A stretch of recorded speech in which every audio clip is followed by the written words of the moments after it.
Here's a little scene of a little girl beetle sitting on a bench, a clock with ladybugs. There's a beetle dentist, and a beetle on the toilet, a beetle eating pie, American Gothic beetle, Ice Princess beetle.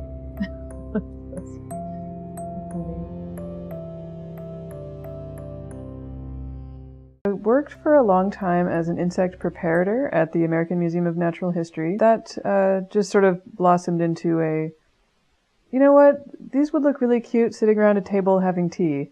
And I started playing with them like that. Anthropomorphic insect dioramas are sort of strange, whimsical forms of taxidermy, using insects, which some people don't find to be true taxidermy because it doesn't have a skin. But it's a dead animal that you arrange artistically, so I think it counts. This is the product of my mouse taxidermy class. Of course, I made him a shadow box with a pet ladybug. I found that it was a lot grosser than the insects, but other people disagree because they have a natural phobia of insects, and a rat is just meat. But I was vegetarian for almost 20 years, so I found it a little difficult. Scooping out the guts and the eyeballs. I prefer to buy insects that have been farmed as opposed to harvested, so that they have been treated humanely, they benefit the community they come from, and they don't endanger the native population. So I buy largely from Southeast Asia, farmed beetles that are fully grown adults. It's going to be a husband and wife. It's a Christmas present for a wife from a husband, this grouping. Everyone's going to have martinis.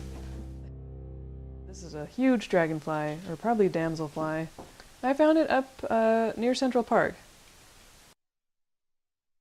Actually on the street. One day I was at the museum having lunch, so I've had this guy in my freezer for at least 2 years. There's also a parakeet.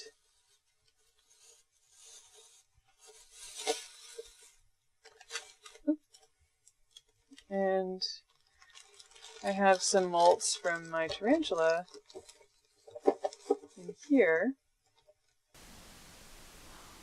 And she's probably about 4 years old now.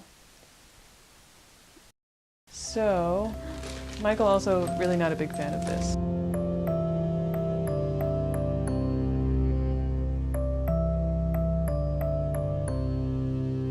There was a time in the beginning when I wasn't expecting a frozen bird to be in the freezer, or tarantula molts, very sundry other creepy crawly items.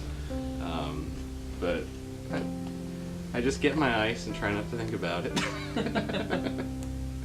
I do have an empty room to escape to, where there aren't knickknacks and tchotchkes on every square inch.